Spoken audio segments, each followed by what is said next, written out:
Oke, baik. Perkenalkan, nama saya Adelbertus Ramu, NIM 2019 4107. Program Studi Peternakan Universitas Tribona Tunggadewi Malang. Pada kesempatan ini saya akan menyampaikan atau mempresentasikan hasil kerja ujian akhir semester mata kuliah Manajemen Ternak Perah. Di sini saya akan menjawab beberapa pertanyaan yang sudah diberikan oleh dosen pengampu mata kuliah Manajemen Ternak Perah. Yang pertama yaitu alur pasca panen susu dari peternakan rakyat hingga masuk ke industri pengelola susu. Oke, yang pertama kita paham terlebih dahulu apa itu susu atau pengertian susu. Susu adalah cairan yang berwarna putih kekuningan yang keluar dari sekresi sel ambing ternak mamalia atau mamager gland yang diperoleh melalui cara pemerahan laktasi. Oke, alur pasca panen susu. Oke, jadi berbicara tentang alur pasca panen susu itu, kita sebenarnya ini menggambarkan bagaimana alurnya. Oke, tapi di sini saya akan menjelaskan bagaimana alur pasca panen susu dari peternakan rakyat hingga ke industri. Oke, yang pertama itu bagaimana susu setelah dipanen atau pemanenan susu. Iya. Oke, di sini yaitu panen yang dilakukan oleh para peternakan rakyat, dan setelah itu masuk pada fase yang kedua yaitu pembersih, yang dimana setelah kita melakukan pemerahan atau pemanenan itu tentunya kita harus membutuhkan susu yang bersih dan berkualitas, yaitu dengan cara penyaringan. Yang ketiga pengumpulan. Di dalam pengumpulan tentunya itu dilakukan oleh para pemborong atau pedagang grosir, yang dimana pengumpulan ini sebelum menuju pada pengemasan. Setelah pengumpulan masuk pada pengemasan, yang dimana pengemasan ini menuju industri. Pengemasan ini dilakukan agar susu tidak mudah rusak atau susu atau kualitas susu tetap terjaga. Oke, setelah pengemasan kita masuk pada tahap berikutnya, yaitu masuk pada industri. Setelah susu masuk pada industri, tentunya susu akan diolah menjadi beberapa bahan yang dapat dikonsumsi oleh para konsumen.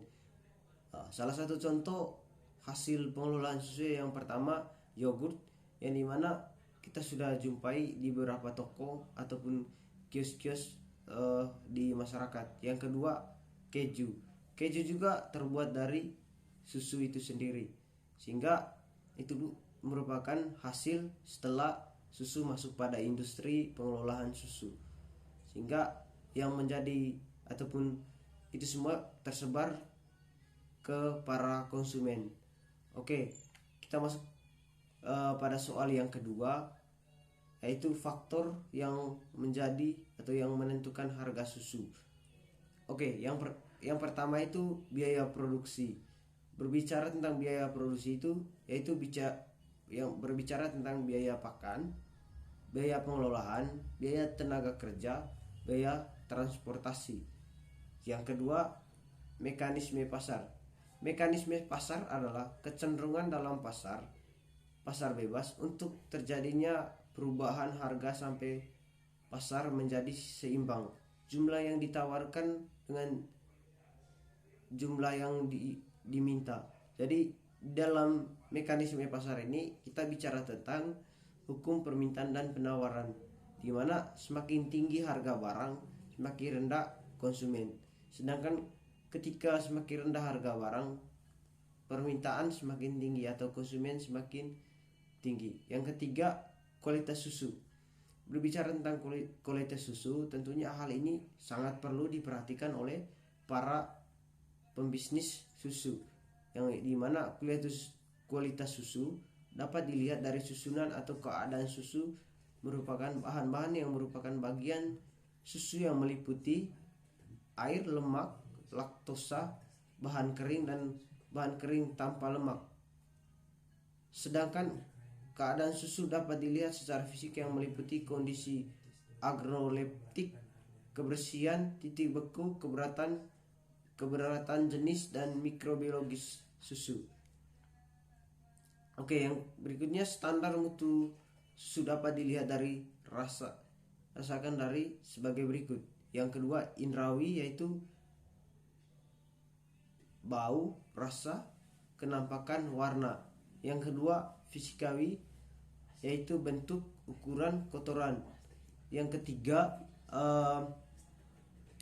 kimiawi, antara lain pH, kadar nutrisi dan senyawa kimia. Yang keempat, mikrobiawi, antara lain yaitu jumlah kapang atau jamur, years, bakteri yang ditetapkan dengan bakteri yang ditetapkan. Oke, pada soal yang ketiga, yaitu pengujian kualitas susu dan bagaimana standar berdasarkan SNI atau Milk Code. 1. Pengujian kualitas susu. A. Uji didih, yang dimana prinsip pada pengujian didih yaitu susu yang memiliki kualitas yang tidak bagus akan pecah ataupun mengumpal bila melalui proses didih di dalam susu dalam keadaan asam menjadi kestabilan kesenian menurun koagulasi. Kasian ini dapat mengakibatkan pecahnya susu, tetapi apabila susu dalam keadaan baik, maka hasil yang dapat dilihat dari uji didih adalah susu masih dalam keadaan homogen atau tidak pecah. Yang kedua bagian B, yaitu uji alkohol. Prinsip dasar pada uji alkohol merupakan kestabilan sifat koloida protein susu tergantung pada selumbung atau mantel air menyelimuti butir-butir protein, terutama kasein. Apabila susu dicampurkan dengan alkohol yang memiliki daya dehidrasi, maka protein akan berkoagulasi semakin tinggi derajat keasaman susu. Oke, yang ke-C, uji derajat keasaman. Prinsip pada derajat keasaman yaitu setara tirasi ditetapkan kadar asam yang terbentuk dalam susu. Asam yang terbentuk sebagian besar karena perombakan laktosa menjadi asam akibat dari mikroorganisme susu sebanyak 10 ml masuk dalam 2 botol air mele. Bagian yang kedua, standar kualitas susu. Standar nasional susu atau SNI perlu dikembangkan melalui kegiatan kajian ulang sedikitnya setiap 5 tahun sekali. Hal ini mengatasi perkembangan teknologi proses metoanalisis. Oke, Direktur Pengembangan Standar Agro telah menetapkan SNI susu yang dimana sesuai dengan SK Kepala BSN nomor 245-BSN-7-2021. BSN telah menetapkan SNI pada tahun 2021 itu 8984.2/2021 susu cair pain. SNI yang ditetapkan oleh Komite Teknis 67-09 minuman ini merupakan SNI revisi dan penggabungan dari SNI 3951 tahun 2018,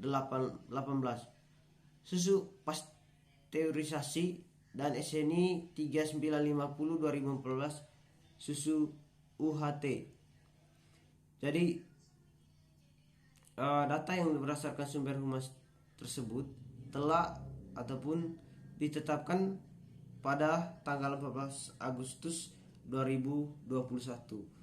Jadi untuk SNI susu tahun 2021 telah ada, yaitu pada SNI dengan angka 8984 2021. Jadi demikian saja presentasi yang dapat saya sampaikan. Kurang dan lebihnya saya ucapkan permohonan maaf. Terima kasih, selamat pagi.